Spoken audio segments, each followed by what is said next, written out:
Welcome back to middle education. लीजिए आपके सामने अर्धवार्षिक परीक्षा वर्ष 2024-25 कक्षा 10वीं के संस्कृत विषय का प्रश्न पत्र लेकर के आ चुका हूं। जैसे कि आप सबको पता है कि आपके अर्धवार्षिक परीक्षा का पेपर दो सेटों में आएगा। एक रहेगा सेट नंबर ए एंड दूसरा रहेगा सेट नंबर बी। आपकी किस्मत में कौन सा है, आपके पास कौन सा प्रश्न पत्र आता है, ये आपके स्कूल के शिक्षक तय करेंगे। तो मिडिल एजुकेशन आपके लिए क्या करेगा कि ये भी आपके सामने दो सेटों में अभ्यास प्रश्न लेकर के आएगा। ये अभी सेट नंबर 1 है। जैसे ही सेट नंबर 1 के सारे क्वेश्चंस कंप्लीट होते हैं, जल्द ही आप सबके सामने सेट नंबर 2 भी आएगा। और अगर इन दोनों सेटों को बहुत अच्छे से पढ़ लेते हो, डेफिनेटली 75 में से आसानी से आपके 65 से 70 नंबर देखने को मिलेंगे। बेहतरीन तैयारी कराई जाएगी। सारे प्रश्न को मैं तुरंत रटाऊंगा यहीं पे इसी वीडियो में, ताकि आपको बाद में इन क्वेश्चंस को ना पढ़ना पड़े। और कहीं भटको मत यार। जितना अच्छा कंटेंट आपको मिडिल एजुकेशन देगा, उतना अच्छा कंटेंट आपको कहीं नहीं मिलेगा। इस बात की मैं गारंटी देता हूं, क्योंकि मैं हमेशा बेस्ट कंटेंट लाने के लिए प्रयास करता हूं। और जिस जिस यूट्यूब चैनल को तुम फॉलो करते हो, उनसे भी बेहतर कंटेंट प्रस्तुत करता हूं। तो देखिए स्टूडेंट, यहाँ पर निर्देश में वेरियस प्रकार के इंस्ट्रक्शन है। जैसे सभी प्रश्न को हल करना अनिवार्य है।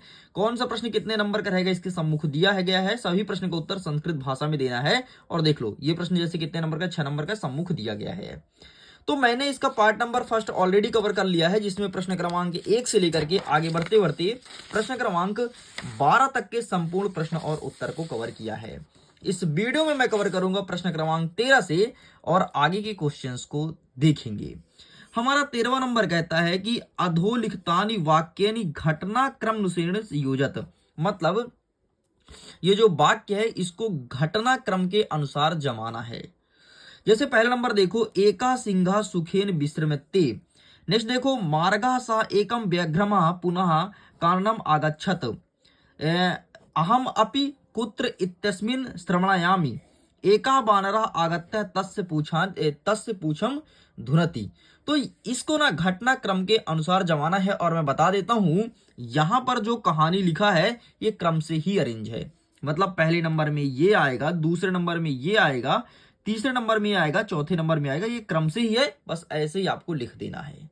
आगे बढ़ते हैं। प्रश्न क्रमांक 14 कह रहा है कि अधोलिखित वाक्येषु वाक्य द्वयम वाच्य परिवर्तनम कुरुत। मतलब दो वाक्य का आपको वाच्य परिवर्तन करना है। ये प्रश्न पूछा गया है। जैसे पहला नंबर देखो, गुणी गुणम जानती, इसे बहुवचन बनाना है। तो इसका बहुवचन क्या हो जाएगा, देखना। यहां पर मैं बना देता हूं। यहां पर हो जाएगा गुणिनः गुणम, गुणिनः गुणम जानती। ये हो जाएगा आपका बहुवचन। आगे बढ़ते हैं। सह ईश्वरः स्मरति। तो यहां पर आपका हो जाएगा ईश्वरेण। ठीक है, ईश्वरेण सर्वः रक्षन्ति, ये आपका हो जाएगा। नेक्स्ट देते हैं। तीसरा नंबर कहता है सुमिता पुस्तकम पठति। तो यहां पर आपका क्या हो जाएगा, सुमिता पुस्तकम पठेति, ये चीज आपका हो जाएगा। इतना लिख करके कंप्लीट करेंगे। आगे बढ़ते हैं। 15 नंबर कहता है अधोलिखितेषु शुद्ध कारक वाक्यान शुद्ध करणीयम कोपि द्वय। अब मतलब ये जो वाक्य है अशुद्ध लिखा है, इसे शुद्ध करना है। जैसे देखो, यहां पर लिख रहा है ईश्वरम नमः। तो ईश्वरम नमः नहीं होता बेटा, ये हो जाएगा ईश्वराय नमः। तो यहां पर आपको ईश्वराय नमः। ठीक, ये हो गया। नेक्स्ट कहता है सर्व बालिका धवती। तो यहां पर सर्व और बालिका जहां पर है ना, बालका जहां पे है ना, वहां पर बालका हो जाएगा। और हो जाएगा नेक्स्ट आपका धावती, ये हो जाएगा। मतलब ये बिंदी हट जाएगा। मम दूधम रोचते। तो यहां पर आपका हो जाएगा अहम दुग्धम रोचते। बस इतना लिख के कंप्लीट करेंगे। ठीक, ये रहा पूरा पूरा कंप्लीट। आगे बढ़ते हैं। 16 नंबर कहता है प्रदत्त शब्दों रिक्त स्थानित पूरक। मतलब इन शब्दों का रिक्त स्थान भरना है। पहला नंबर कहता है कि पवनः इत्यस्मिन् विलोम पदम। देखो भाई, पवन का विलोम नहीं होता, यहां पर पर्याय पदम होता है। तो यहां पर पर्याय होना चाहिए। प्रश्न में टाइप मिस्टेक है, प्रिंट मिस्टेक है। ठीक है, तो पवन का पर्याय पद क्या हो जाएगा, तो वायु यहां पर लिखना है आपको खाली स्थान में। दूसरा नंबर देखो, छात्र डैश डैश प्रश्नम पृच्छत। तो छात्र किससे प्रश्न पूछते हैं? तो आचार्य से। तो यहां पर आपको लिखना है आचार्य, ये लिख के कंप्लीट करेंगे। नेक्स्ट कहता है तीसरा नंबर डैश डैश प्रथमो धर्मः, तो यहां पर आपको लिखना है आचार्य प्रथमो धर्मः, ये लिख के कंप्लीट करेंगे। चौथा नंबर कहता है अम्रम इत्यस्य पर्याय पदम, कि अम्रम का पर्याय पदम क्या हो जाएगा? तो रसलम हो जाएगा। रसलम, भाई आम में होता है रस, तो रसलम इसका पर्याय पद हो जाएगा। इस प्रकार से आपका ये भी होता है कंप्लीट। आगे बढ़ते हैं। 17 नंबर कहता है वाच्य परिवर्तन कुरत कोई पिद्वय। अब फिर से आपको वाच्य का परिवर्तन करना है। एक चीज बताता हूं, जो यहां पर सेम क्वेश्चन दिया है ना, आप देख लो 1 2 3, ये 3 क्वेश्चन आपको ऊपर सेम टू सेम दिया है। मतलब ऐसा कह सकते हैं कि वही क्वेश्चन रिपीट हो गया है। तो भाई साहब इसका आंसर आपको ऊपर मिल जाएगा, मैं यहां पर अलग से मेहनत नहीं कर रहा हूं। ठीक है, आगे बढ़ते हैं प्रश्न क्रमांक 18 की तरफ। इसमें कह रहा है स्व पाठ्य पुस्तक सुभाषिता द्वय लिखत, ये प्रश्न पत्रे नास्ति। मतलब आपको पाठ्य पुस्तक से 2 सुभाषिताएं लिखना है जो प्रश्न पत्र में ना आया हो। तो चलिए इसका आंसर मैं फटाफट आपको दिखा देता हूं। तो ये रहा है आपके सामने सुभाषितानी। 2 क्या, यहाँ पर कई सारे हैं, जैसे पहला नंबर, दूसरा, तीसरा, चौथा, जितनी मर्जी हो याद कर लो, लेकिन कम से कम आपको 2 पता होना चाहिए। तो सरल सरल जो आपको लगे वो याद कर लेना। ठीक है, आगे बढ़ते हैं प्रश्न क्रमांक 19 की तरफ। 19 नंबर में यहां पर ना गद्यांश लिखा है और गद्यांश को पढ़ करके प्रश्न का उत्तर देना है। तो देखिए इन सब का आंसर मेरे पास अवेलेबल नहीं है, तो मैं तुरंत आपके सामने एक एक चीज का आंसर ढूंढूंगा। ठीक है, गद्यांश है शरीर, थोड़ी सी पढ़ लेते हैं बस। शरीरम धर्मस्य प्रथम साधनम अस्ति, मतलब जो शरीर है, शरीर एक धर्म है, वो हमारा पहला साधन है। ठीक, मतलब शरीर के साधन के ऊपर लिखा गया है। आइए प्रश्न का उत्तर ढूंढने का प्रयास करते हैं। अस्य अनुच्छेदस्य कृते समुचित शीर्षक लिखत, मतलब इस गद्यांश का समुचित शीर्षक क्या हो जाएगा? तो यहां पर लिखना है शरीरम। ले भाई, पहले का उत्तर हो गया। आपको पता है मैं कभी गद्यांश को पूरा नहीं पढ़ता हूं, ये मेरे सॉल्व करने का ट्रिक है। मैं गद्यांश का सारांश पढ़ता हूं, सॉरी, मैं गद्यांश के एक लाइन पढ़ता हूं ऊपर का कि कह क्या रहा, बस बाकी पूरा गद्यांश में समझ जाता हूं कि किसके बारे में लिखा है। अब देखना इसका आंसर ढूंढते हैं। नेक्स्ट कहता है कि शरीरम कस्य प्रथमा साधनम, तो शरीर का पहला साधन क्या है? तो धर्मस्य। ले भाई, दूसरे का उत्तर मिल गया ना, बस इतना तुम भी पढ़ लो। पहले का मिल गया शरीरम, दूसरे को हो जाएगा धर्मस्य। मस्तिष्कम की भवती, मस्तिष्कम की भवती प्रश्न पूछा है। अब कुछ मत करो, गद्यांश में तुम केवल मस्तिष्क शब्द ढूंढो। तो ये लिखा है यहां पर, ये रहा है आपका तीसरे का उत्तर। नेक्स्ट देखो चौथा नंबर, कानी सुस्थानी च भवती। अब केवल सुस्थानी देखो कि पैसेज में कहां पर लिखा है सुस्थानी, तो ये लिखा है सुस्थानी, तो इंद्राणी सुस्थानी च भवती, ये हो गया आपके चौथे का, कंप्लीट हो गया। इतना सरल था। आगे बढ़ते हैं, फिर से आप एक गद्यांश देख लो एंड इसके क्वेश्चंस को सॉल्व करते हैं। इसके बैक साइड में इसका क्वेश्चन दिया गया है। अब देखिए यहां पर क्वेश्चन अवेलेबल है, जैसे शिशु उपहासे कृत की करोमि, मनसः कति अवस्था संति, के उत्साहशील भवती और युवेन पदे का विभक्ति अस्ति। अब इसका तो ढूंढना कठिन हो जाएगा क्योंकि उस पेज में दिया है, फिर भी हम कोशिश करते हैं, ढूंढते हैं। शिशु उपहासे कृतम की करोति, शिशु उपहासे बोला है ना। आइए हम पैसेज देखते हैं उपहासे कहां पर है।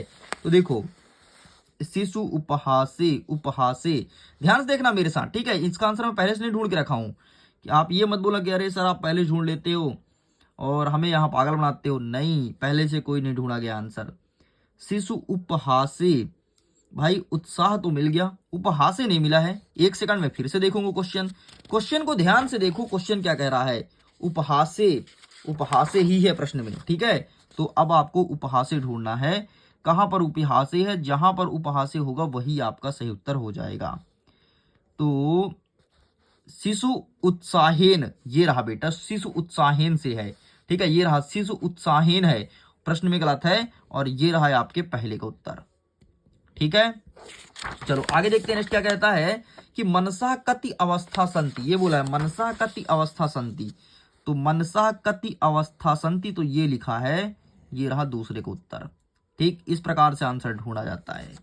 आइए देखते हैं तीसरा नंबर क्या कहता है, के उत्साहशील भवती, मतलब उत्साह कौन कौन हुआ था, ठीक। तो शिशवा सदा उत्साह, युवा उत्साह, मतलब शिशवा हो जाएगा, युवा हो जाएगा और वृद्धा हो जाएगा। ये 3, 1 2 3, ठीक, ये हो जाएगा आपके तीसरे का उत्तर।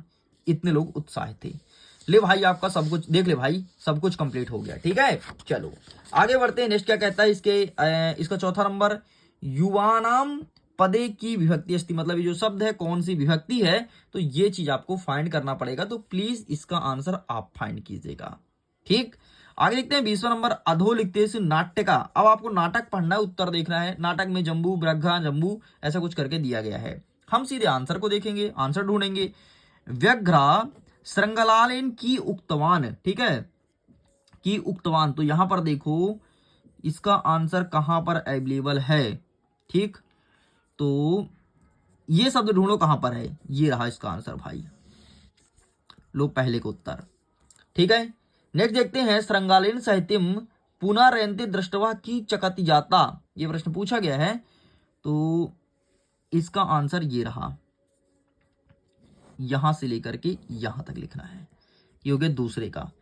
नेक्स्ट आपको क्या कहता है, यात्रुस्था धूर्ता तंत्र गत्यभ्य केन कथयति, तो ये रहा है आपके सामने, ये रहा तीसरे का। सब कुछ कंप्लीट हो गया। आगे बढ़ते हैं अथवा में।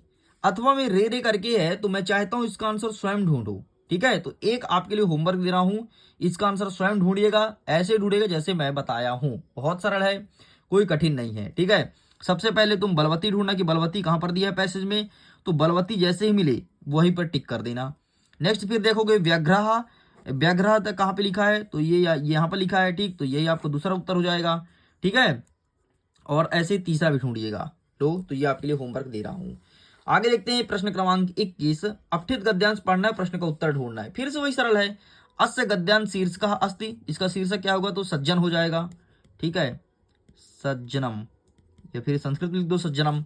नेक्स्ट कहता है कि केन जनाः सज्जनम भवति। ठीक है, तो केन जनाः सज्जनम भवति, तो ये हो जाएगा आपका, ये रहा दूसरे का उत्तर। नेक्स्ट कह रहा है दुर्जन का विलोम क्या हो जाएगा, तो दुर्जन का विलोम सज्जन हो जाएगा, तो यहाँ पर सज्जन कर देना। नेक्स्ट क्या कहता है कि मानवः कस्मात् सुन्नतो अस्ति। ठीक है, मानवः कस्मात् सुन्नतो अस्ति, तो यहां से लेकर के और ये रहा चौथे का उत्तर। ले भाई सब कुछ कंप्लीट हो गया। आगे बढ़ते हैं नेक्स्ट क्वेश्चन की तरफ। हमारा नेक्स्ट कह रहा है प्रश्न क्रमांक 22वां नंबर कह रहा है, शुल्क क्षमार प्रार्थनम प्राचार्य प्रति पत्रम लिखत, मतलब शुल्क माफी के लिए प्राचार्य साहब को पत्र लिखना है। अथवा कहता है कि स्व प्राचार्य से कृते अवकाशार्थम प्रार्थना पत्रम लिखत, मतलब अपने प्राचार्य को अवकाशार्थम प्रार्थना पत्र लिखना है। तो आइए हम देखते हैं कि इसका फटाफट सही आंसर क्या होगा। तो ये रहा है आपके सामने अवकाशार्थम प्रार्थना पत्रम, तो इसका फोटो खींच लीजिए। चलिए आगे बढ़ते हैं। नेक्स्ट क्या कह रहा है, नेक्स्ट शुल्क मुक्ति के लिए कह रहा है ना, तो शुल्क मुक्ति के लिए यहां पर नहीं दिया भाई, तो इसको हम छोड़ते हैं। ठीक है, आप देख लेना। आगे का बढ़ते हैं 23वां नंबर, जो कि अंतिम प्रश्न है। अच्छा सुनो, अगर तुमको इसके पीडीएफ को डाउनलोड करना है, लिंक डिस्क्रिप्शन बॉक्स में जाकर के पीडीएफ को डाउनलोड कर सकते हो। 23वां नंबर कह रहा है कि अधोलिखित एक विषयम स्वीकृति विश त्यसति सप्तसप्तेषु संस्कृत भाषा निबंध लिखत। ठीक है, मतलब किसी एक पे निबंध लिखना है, जैसे संस्कृत भाषा, कवि कालिदास, अनुशासन और पर्यावरण। तो आइए हम दिखा देते हैं आपके सामने अनुशासन का, ये रहा। ठीक है, इसका फोटो खींच लो। और क्या पूछा है, पर्यावरण पूछा है, कालिदास पूछा है, तो ये रहा संस्कृत भाषा, इसका भी फोटो खींच लो। ये कहा महाकवि कालिदास, इसका भी फोटो खींच लो। और ये रहा आपके सामने पर्यावरण, इसका भी फोटो खींच लो। ले भाई सब कुछ कंप्लीट कर दिया हूं, एक एक प्रश्न का उत्तर। चलिए, वीडियो पसंद आए तो वीडियो को लाइक कीजिएगा, दोस्तों के साथ शेयर कीजिएगा। पहली बार चैनल को सब्सक्राइब करिए, क्योंकि मिडिल एजुकेशन हमेशा तगड़ा कंटेंट लेकर के आता है। एंड जल्द ही आपके सामने सेट नंबर 2 भी प्रेजेंट किया जाएगा। वीडियो को एंड करता हूं, एग्जाम के लिए all the best, bye bye.